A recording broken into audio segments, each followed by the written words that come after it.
Buenas tardes a todos, bienvenidos a Findes. Son las 18 horas, día 6 de junio, momento de iniciar la transmisión del webinar PNL. Avanza, crece, ¿hacia dónde? ¿Cómo? Soy Emilio Villalobos, directivo de la Fundación, y les agradezco la oportunidad que nos brindan de dirigirnos a ustedes. Me acompaña el profesor Camilo Reynó Arana, especialista de Findes en el área de desarrollo humano, a quien me permito presentar como licenciado en filosofía, con estudios de maestría también en filosofía. Con una experiencia docente de más de 25 años como profesor en las asignaturas en divisiones de extensión universitaria y posgrado de diferentes universidades, todas ellas relacionadas con la materia de filosofía, antropología, literatura, redacción estilística. Es autor de diversas publicaciones y artículos especializados en temas relacionados con el factor humano.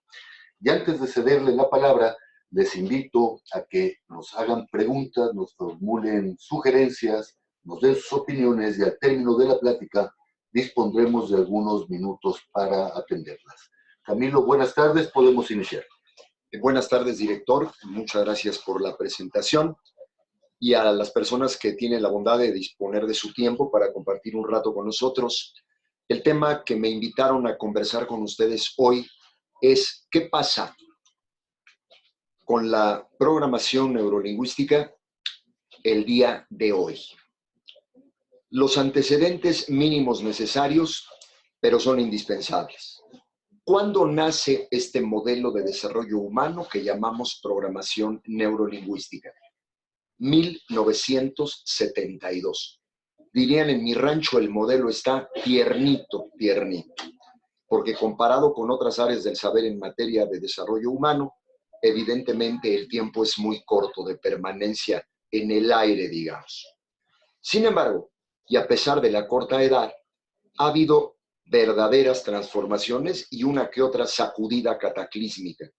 Baste como anécdota saber que los dos fundadores, que un día conversando con una taza de café de por medio en la Universidad de Santa Cruz en California, en Estados Unidos, John Grinder, Richard Bandler, hacen nacer el modelo y hoy ni se saludan.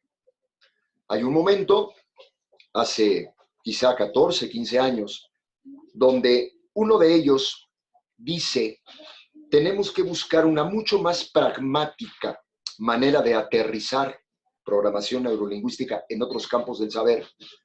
Y el otro, el compañero, John Grinder, dice, al contrario, hay que permanecer en la línea de la reflexión profunda, del análisis, de la teoría especulativa para que el modelo madure.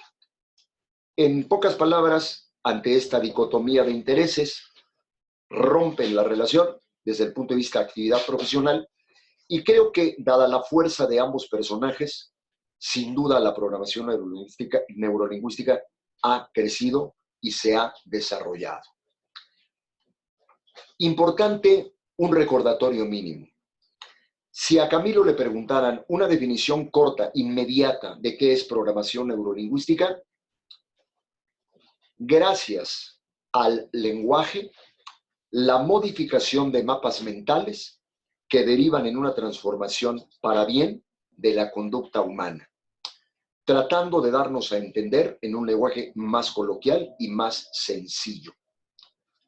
Si yo tengo pensamientos negativos, deprimentes, conflictivos, si en términos de autovaloración tengo un juicio de apreciación no en favor de mi persona, no confiable, que me desestima, que me evita desayunar pildoritas de self-value en la mañana, gotitas de autoestima, ¿cómo carambas hago para modificar esta concepción? La modificación tiene que ser en el pensamiento, pero la modificación en el pensamiento tiene que ser lingüística. A ver si me puedo dar a entender. ¿Qué es una palabra un instante antes de ser palabra? Perdón. Si esta pregunta la formulo a 100 personas a manera de muestreo, 99 contestarán una palabra antes de ser palabra es una idea. Y la respuesta es correcta. Sin embargo, yo pregunto, ¿esa idea cabe en el pensamiento humano sin ponerle un nombre? Respuesta, imposible. Veamos. Si yo pregunto, define lo que quieras, un concepto, define psicología. Para contestar esa pregunta, ¿qué tienes que buscar para responderme? Palabras. ¿Dónde buscas esas palabras? En el pensamiento. Los seres humanos pensamos, concebimos ideas convertidas en palabras, si no, simplemente no podríamos pensar.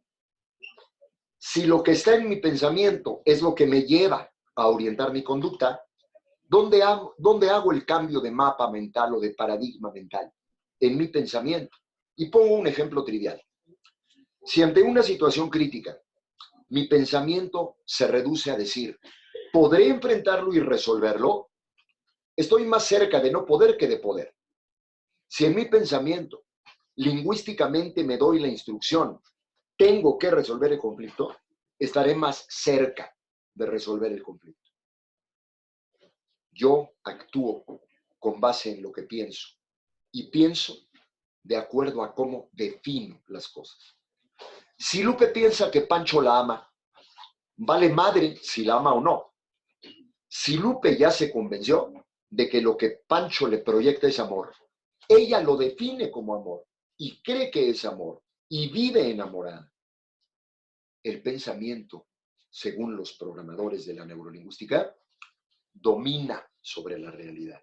Ese es el gran concepto. 4 términos que son tremendamente útiles para explicar nuestro tema de hoy. ¿Qué es un filtro en el modelo de programación neurolingüística? Aquellas experiencias por las que hemos atravesado a lo largo de los años de nuestra vida, que se han ubicado con un peso específico tal en nosotros, que explican en un porcentaje brutalmente importante por qué nos comportamos como nos comportamos. Por ejemplo, yo estudié en escuela de religiosos, primaria, secundaria y preparatoria. Fui generador de una idea. Sexo y pecado son sinónimos y habitan en la misma casa. Y con esa convicción crecí. Me filtraron las monjas que me educaron en la escuela. Se agendó, se registró, se instaló en mí la convicción de que la dimensión sexuada de la persona humana y el pecado eran compadres. ¿Qué hay que hacer con esos filtros? ¿Qué es un marco de conducta? Segundo término vital en programación neurolingüística. Cuando un filtro se supera, se entiende por marco de conducta aquello que hoy hago por convicción propia, porque creo que así me debo conducir. Es decir, hoy evidentemente mi idea de la condición sexuada de la persona humana no tiene nada que ver con pecado y dimensiones retrógradas. El filtro quedó atrás, el filtro fue superado. Hoy vivo con base en mis propios marcos de conducta. A lo largo de este proceso de transformar filtros en marcos de conducta, se atraviesan en la vida de cualquier persona una serie de vivencias cuyo peso específico es tan radical que se anclan literalmente al interior de nuestro yo interno. Por ejemplo, quienes tienen la bondad de escucharme ahorita y son papás o mamás, pueden recordar en este instante la primera vez que el hijo o la hija les dijo, papá, mamá. Momentos que no se olvidan, pero no solo eso, momentos que se anclan con un peso tal que sin la más mínima duda transforman nuestra dimensión emocional en ese instante. Si tú recuerdas un ancla positiva, levantas. Si tú recuerdas un ancla negativa, te caes. Es literalmente con un guión intermedio revivir situaciones. Sin embargo, contra las anclas negativas existe un recurso en neurolingüística. La misma raíz etimológica tiene el verbo desprender que el verbo desaprender. Ejemplo, estoy hasta la madre de los muebles de la sala de mi casa. Viejos, cochinos, sucios. ¿Qué necesito para cambiar los muebles de la sala de mi casa? Primero, recursos para comprar los nuevos, pero inmediatamente y antes que cualquier otra cosa, sacar los viejos, si no los nuevos no caben. Igual pasa con las personas. Hay que sacar los muebles viejos, desaprender lo que nos atora, lo que nos hace daño, lo que nos lleva a menos, lo que nos denigra. Para eso nace este modelito de desarrollo humano que se llama programación neurolingüística y cuyo núcleo, cuya esencia, cuyo corazón se limita a algo muy sencillo. Cambia tu mapa mental. Un miércoles, el oncólogo de mi madre, que le combatía un tumor tiroide, un bocio, le dijo a mi madre: no aguanta usted quimioterapia directa, radiaciones no más. Pero hay una medicina quimio oral que se llama Geloda, con X, de Laboratorios Roche. Cómprela y va a llevar un buen nivel de vida. Fuimos a preguntar el costo y valía el tratamiento de un mes y pico, 68,000 pesos. Con 2 días de diferencia, le tocaba cita a mi papá con su oncólogo para combatir un cáncer de colon y un cáncer de piel. Y el diagnóstico brutalmente fue el mismo. Usted y su organismo no aguantan radiaciones directas. Entonces hay un medicamento que es quimio oral, que se llama Geloda, ahí vale, pácatelas. Si en mi cabeza yo hubiera registrado, voy a ver si puedo curar a mis papás, estaría yo más cerca de no curarlos. Yo no podía negociar la premisa mental. Yo tenía que instruir mi cabeza con un pensamiento lingüísticamente definido de manera más positiva. Voy a curar a mis viejos. Ese mapa mental, proactivante, estimulante, motivador, es perfectamente generable en cualquier persona si desarrollamos las habilidades que propone la programación neurolingüística, cosa que se evidencia en el mundo actual.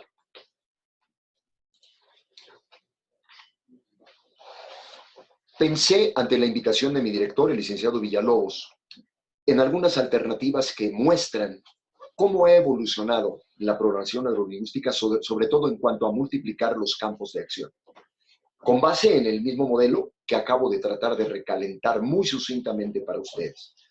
Primer campo de aplicación que hoy tiene un pegue brutal es el ámbito de lo que se llama técnicamente la psicología profunda o la psicología individual. Conciencia de que el cambio de ser y conducta puede ser bajo control. Es decir, es condición humana evolucionar y cambiar. El Camilo 66añero que hoy soy y el Camilo 30añero que fui tienen evidentemente rasgos de la personalidad que se conservan, pero en un porcentaje brutalmente importante soy otra persona. Las personas cambiamos, eso no es negociable. Sin embargo, podemos cambiar a la deriva y por inercia, o podemos cambiar bajo control.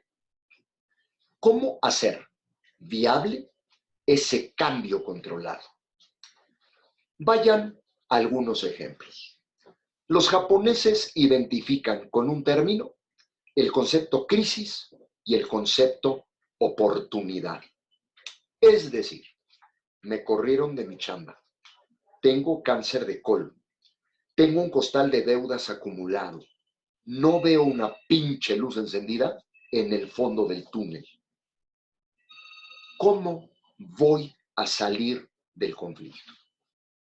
Respuesta: cuando peor estás, cuando estás en el fondo, todo son oportunidades. Te pregunto a ti que estás del otro lado, ¿sí o no? Cuando todo obra en contra, al mismo tiempo, en paralelo, ¿no todo es un chance? Respuesta innegociable: sí. Cuando todo el escenario es de conflicto, todo el escenario es un área de oportunidad. Basta con hacer conciencia y definirlo como posible. Convicción de que son viables el reencuadre y la redefinición. Amigos que están del otro lado, nos hemos desajustado todos, 5,000 veces, todos. Momentos en que no te calienta el sol, en que parece que nada apunta hacia la claridad, momentos de frustración, de desesperanza. Y sin embargo, henos aquí. Tú escuchando, reflexionando, seguramente cuestionando, y yo tratando de compartirte un punto de vista. Yo voy a llegar a mi casa, me va a recibir mi esposa, me va a apapachar, me va a dar una cena caliente, tengo una cama donde voy a dormir calientito. Tengo a mis hijos bien casados, logrados, realizados profesionalmente. Y he tenido momentos oscuros. ¿Qué pasó? Redefiní mi condición personal. Tengo muy claro lo que debía evitar y no evité. Y por contraste, evidentemente, por antonimia, tengo muy claro lo que debo repetir y lo que debo procurar. Redefinir. No supe cómo, pero ahora ya sé lo que debo hacer y lo que debo evitar. Eso es redefinición en programación neurolingüística. Seguridad del valor de equivocarse. Pongo con mucha frecuencia el ejemplo de un señor que se llama Sir Alex Ferguson. Estuvo al frente del Manchester United, equipo de fútbol de Inglaterra, más de 30 años. ¿Cuándo le renovaban el contrato? ¿Por qué duró tantos años? Cuando perdía, ganaba un campeonato, ganaba un segundo campeonato, el contrato vigente. Tercer año perdía, cuarto año perdía, véngase y firme la renovación de su contrato. ¿Pero cómo? Si está perdiendo. Es que decían los dueños. Hoy sabe mejor que nadie lo que tiene que hacer y lo que tiene que evitar. Eso es aprendizaje de vida. Eso es reencuadre, eso es reajuste. Y eso es darle a tu psicología personal una dimensión completamente distinta. Yo te invitaría a no perder de vista que invertir tiempo en tu yo interno y en ejercicio de introspección te dan una salud mental brutal, inclusive en favor de los otros. A ver si soy claro. ¿Cuál es tu compromiso con los demás? Respuesta, ocuparte de ti. En la medida en que tú te ocupas de ti y tratas de lograr la mejor versión de ti mismo, todos los que tienen que ver contigo ganan, todos. Yo tengo aproximadamente 14 años trabajando en Tindes. ¿Cuál es mi deber con los participantes a mis talleres? Ocuparme de mí, estudiar, actualizarme, renovarme en las dinámicas, en los ejercicios, en los chistes, en los ejemplos. Si me ocupo de mí, ganan todos los que tienen que ver conmigo. Un terreno apasionante en verdad, donde hoy la programación neurolingüística provoca verdaderas sacudidas, es el ámbito de la antropología social. Somos hijos de una cultura poquitera, chaparrita, tirando a lo enano. Si cambiamos esa conciencia antropológica, la conducta y sus consecuencias a nivel de una cultura como la nuestra, la mexicana, también recuperará su salud y será mucho más asertiva y mucho más cercana al famoso éxito. Por cierto, ¿de dónde viene éxito? Exit, salir, salida, romper tu esquema, apostar por más, creerte.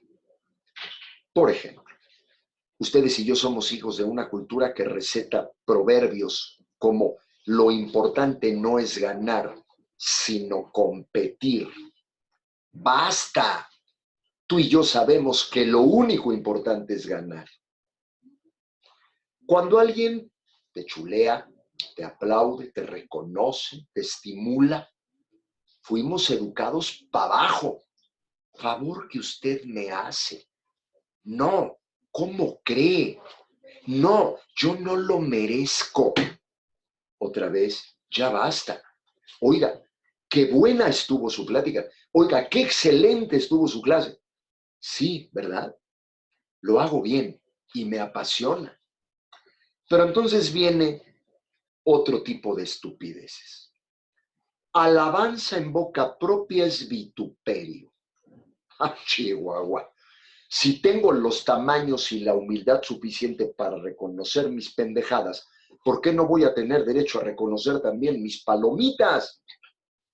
Oiga, usted parece diarreico verbal. Se puede aventar una perorata, un discurso de 2 horas o de 2 días. Sí, fíjese, soy un excelente orador. Les pregunto en clase a mis alumnos con este ejemplo. Oye, ¿te parece que Camilo tiene facilidad de palabra? ¿Camilo es elocuente? Y contestan, sí, claro. Y yo los refuto, para nada. Yo no tengo facilidad de palabra. Lo que sigue de facilidad de palabra. Yo no soy buen orador. Soy excelente orador. Alabanza en boca propia es vituperio. Me vale madre. Así como asumo lo que no puedo necesito asumir aquello de lo que soy capaz y con base en esa conciencia antropológica mía, vivir de una manera mucho más sana y positiva. Frases lapidarias y habría que meter a la cárcel a quien se atreviera a decirla en público. Desde mi humilde opinión, ¿y por qué tu opinión ha de ser humilde? Es tan estúpido como aquella gente que dice, en su pobre casa, oiga, mi casa no es pobre, no, hablo de la mía, nada más que me estoy refiriendo a usted para que la ocupe como si fuera suya y sepa que se le ofrezco humildemente. No, pues humildad me apesta. Yo quisiera mejor ir para arriba. Si algún día, queridos míos, la neurolingüística nos alcanza para entender que en la vida el único satélite soy yo y que todos los demás son planetas, la dimensión de este modelo sería completamente distinto. El terreno quizá más ruidoso de aplicación actual de la programación neurolingüística. Ventas, neuroventas, neuromarketing. ¿Qué vende hoy casi de manera infalible? Pregunta número 1. Pregunta número 2. ¿Le vendo a mi cliente? ¿Le vendo a la conciencia de mi cliente? ¿Le vendo a la intuición de mi cliente? ¿Le vendo a la autoestima de mi cliente? ¿Le genero necesidades a mi cliente? What can I do? Para amarrar la venta, cincho y caiga quien caiga. Primero, atreverse a tirar a la basura el peso de la tradición. ¿De qué carambas estoy hablando? Hacemos una encuesta. Inténtalo un día en una tertulia, en una sobremesa familiar. Oye, que en el mundo de las ventas, ¿qué garantiza con mayor margen de éxito la venta? Te van a contestar calidad en el servicio. Te van a contestar costo-beneficio. Te van a contestar detectar necesidades y subsanarlas. Yo te cuento una anécdota real. Se la debo a Findes. He dado muchas clases en la CONSAR. Uno de esos cursos fue de redacción y fue para un cuerpo directivo de alto nivel. Y con uno hice, gracias a Dios fue exitoso, pero con uno hice una relación un poquito más cercana y más íntima. Y un día dije, hay que sacarle raja y preguntar una asesoría de algo que me inquietaba. Oye, ¿dónde me recomiendas que maneje mi fondo de ahorro para el retiro? Y su respuesta me mató. Me dijo, perdón Camilo, ¿qué día es hoy? Y yo dije, ¿qué tiene que ver la fecha con lo que te estoy preguntando? ¿Hago mi Afore siglo XXI Banorte? ¿Hago mi Afore MetLife? ¿O dónde fregados hago mi Afore? Camilo, ¿qué fecha es hoy?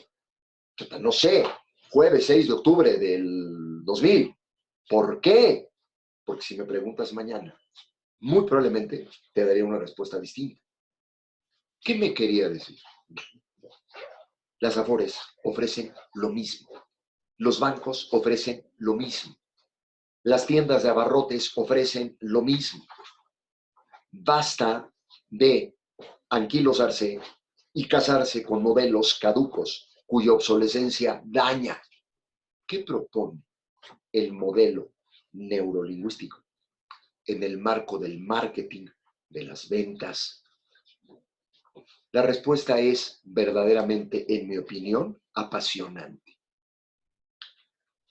¿Qué amarra una venta?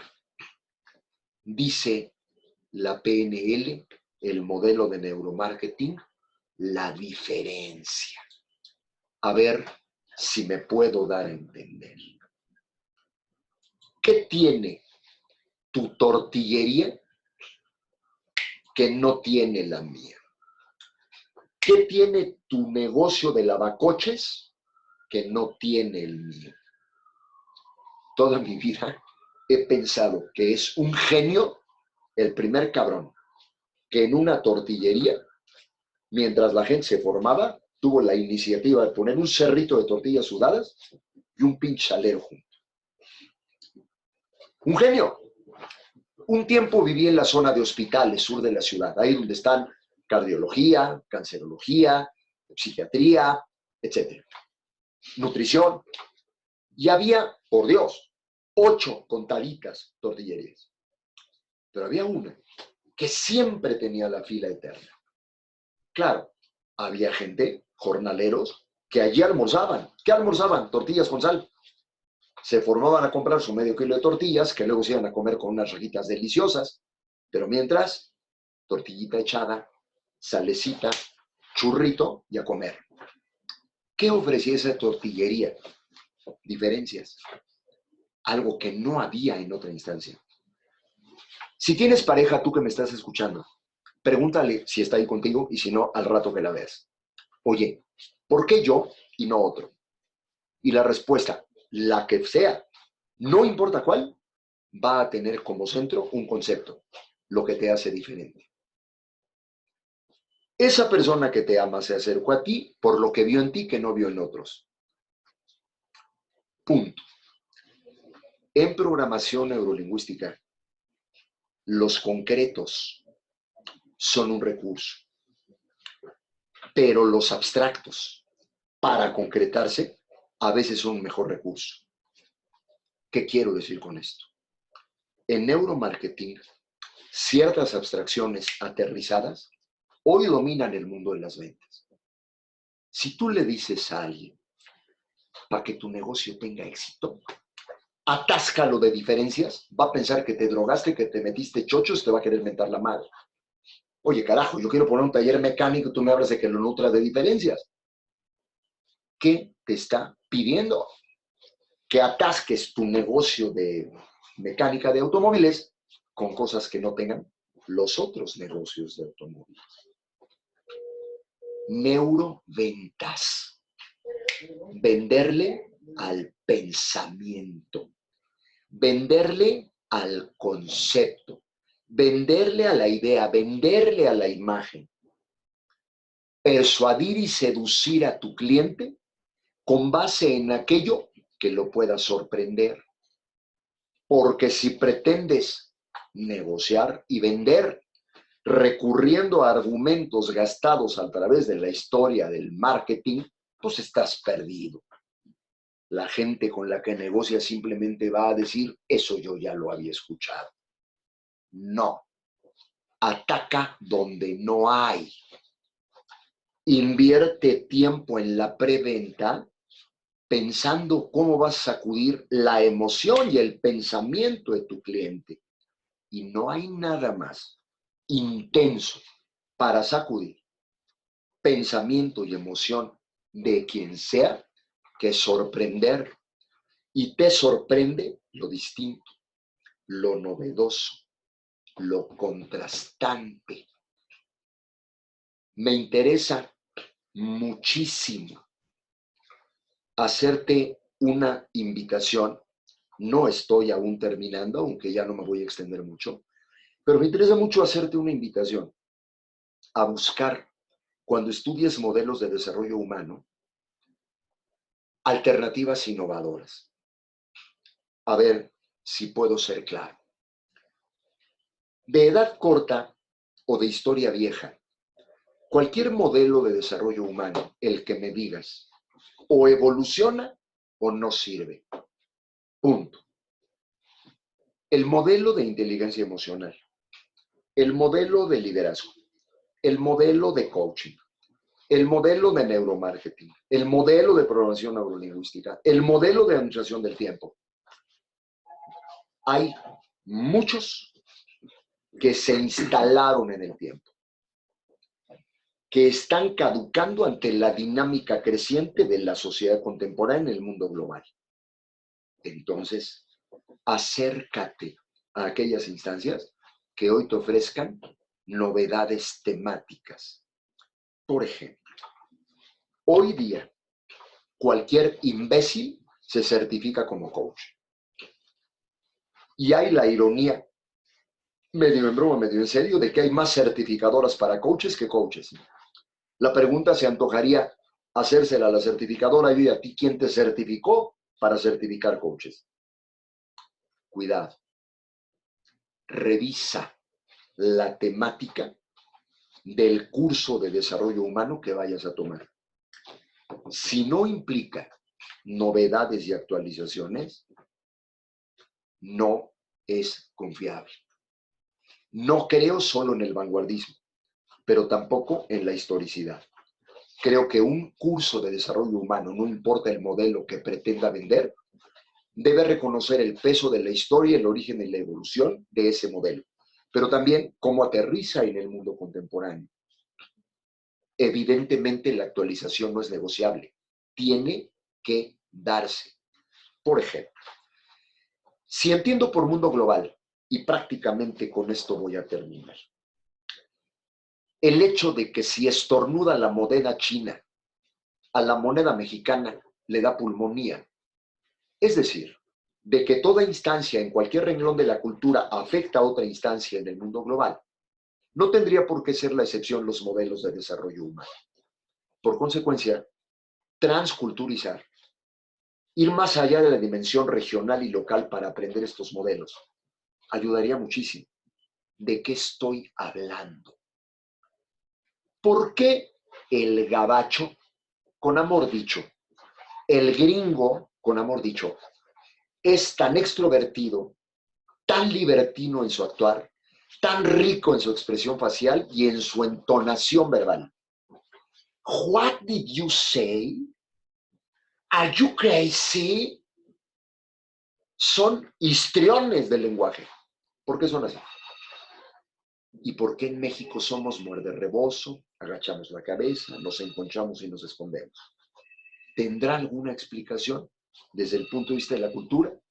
Y tendremos, transculturizando, los mexicanos que aprender de otras culturas y viceversa.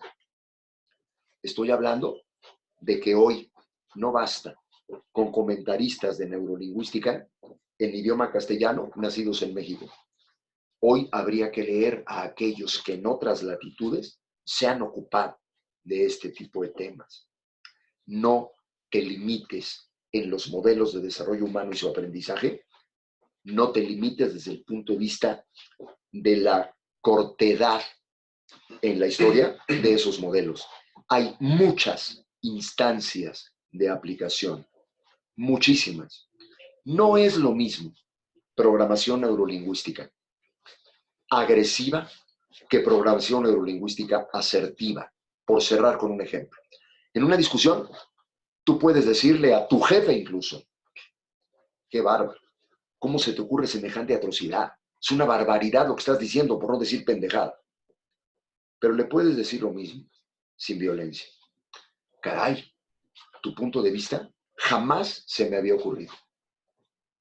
Ahora entiendo tu posición y estoy en absoluto desacuerdo con lo que me dijiste. Déjame explicarte por qué. Lo que le dijiste fue lo mismo, pero en la segunda versión lo invitaste a escucharte. En la primera lo bloqueaste para disponerse a dialogar contigo. Ese es el peso de la programación neurolingüística en los terrenos actuales. Ojalá te acerques a Findes, ojalá y nos demos la oportunidad de conocerte.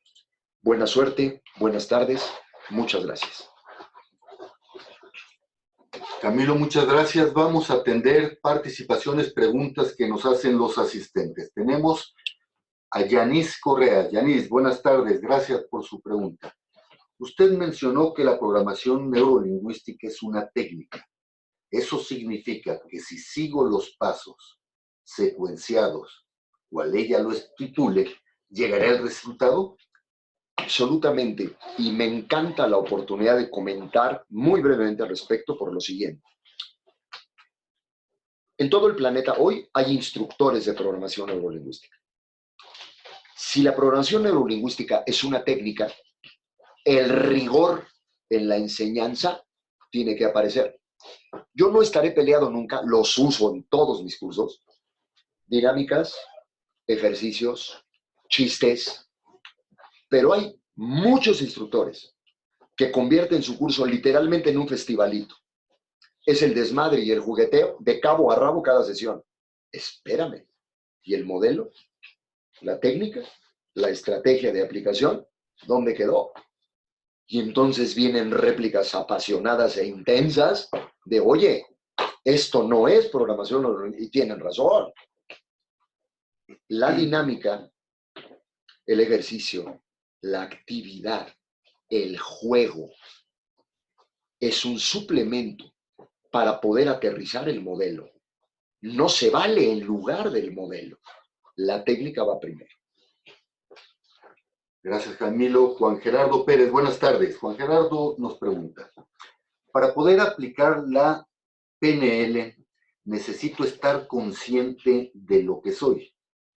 ¿Qué pasa con el subconsciente? ¿Lo considera? ¿Existe? ¿Cómo lo altera o afecta? Bien, primero, para sacarle provecho a porque las preguntas son dos, y por lo mismo muy interesantes. La primera, para entender y sacarle provecho a la programación neurolingüística, ¿necesito estar consciente de quién soy yo? Absolutamente sí. Siempre y cuando sea consciente de que parte de esa conciencia implica que tengo un subconsciente. Y por consecuencia, hay algo de mí que no está bajo mi control consciente. Si lo tengo claro, sabré que yo mismo, en un ejercicio, por ejemplo, introspectivo, me voy a llevar cualquier cantidad de sorpresas. Simplemente somos una cajita de Pandora. Nos descubrimos, por ejemplo, capaces de hacer cosas que nunca sospechamos que seríamos capaces de hacer. Y nos consideramos aptos para otras y nos damos cuenta a la hora de los cocolazos que no éramos aptos para, o por lo menos en ese momento. Y eso está latente en el subconsciente. Hay una dimensión en la condición humana que va más allá de la conciencia. Si soy consciente de esa sub o inconsciencia, no tendré problema. Cuando venga la sorpresa diré, como diría Federico Nietzsche, esto es humano, demasiado humano. Ramón Jiménez, buenas tardes. Ramón nos pregunta, ¿la PNL y su trascendencia llega hasta la descendencia? Qué interesante. Primero me llamó la atención y me distraje un poco porque te llamas Ramón Jiménez.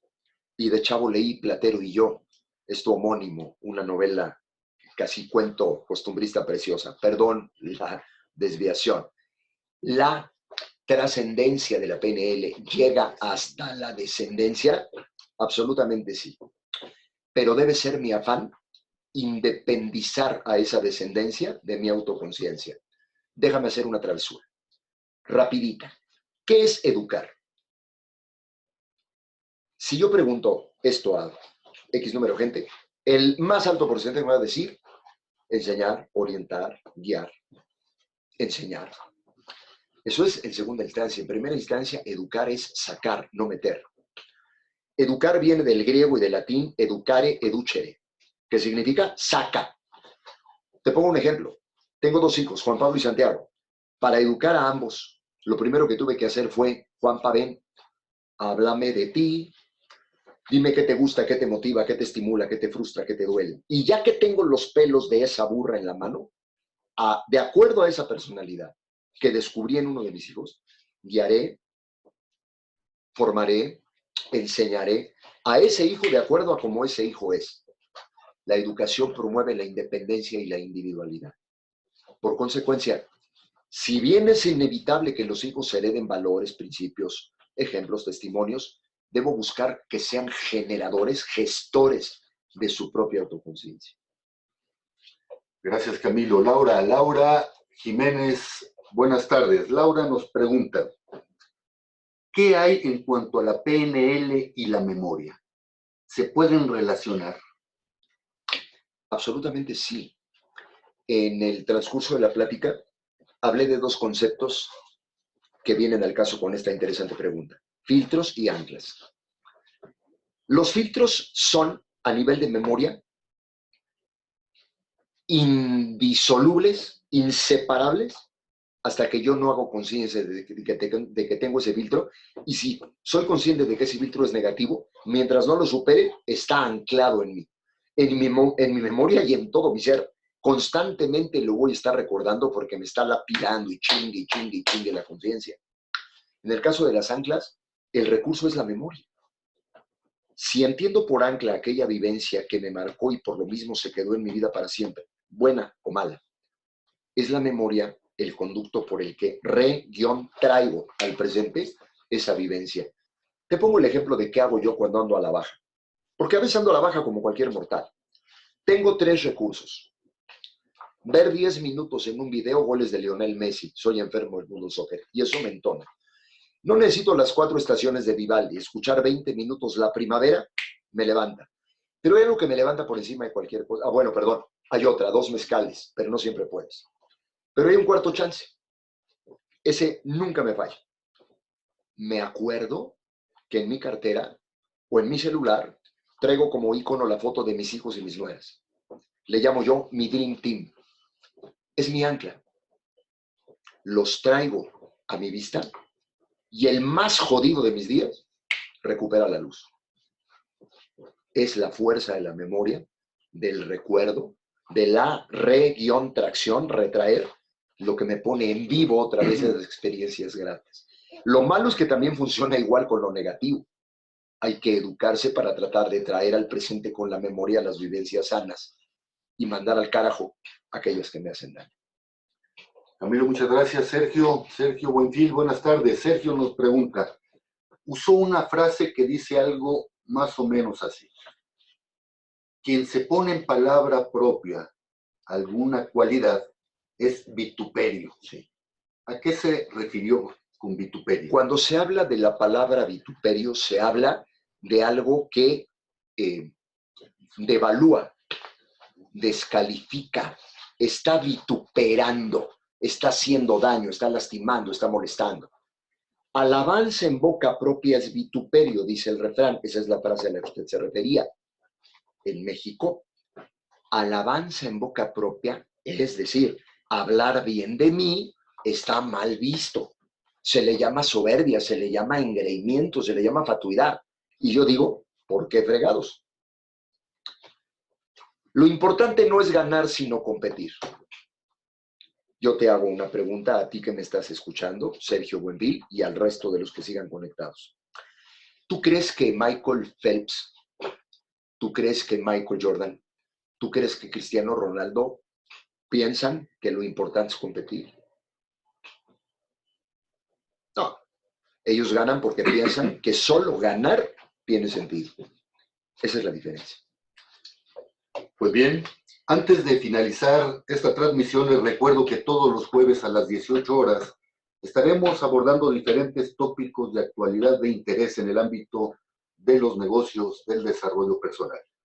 El próximo jueves, 13 de junio a las 18 horas, estaremos abordando el tema las tasas de inversión para personas físicas. Los esperamos, inviten a sus compañeros, inviten a sus amigos. Son las 18 horas con 45 minutos, día 6 de junio. Damos por culminada la transmisión del webinario. Muchas gracias. Hasta luego.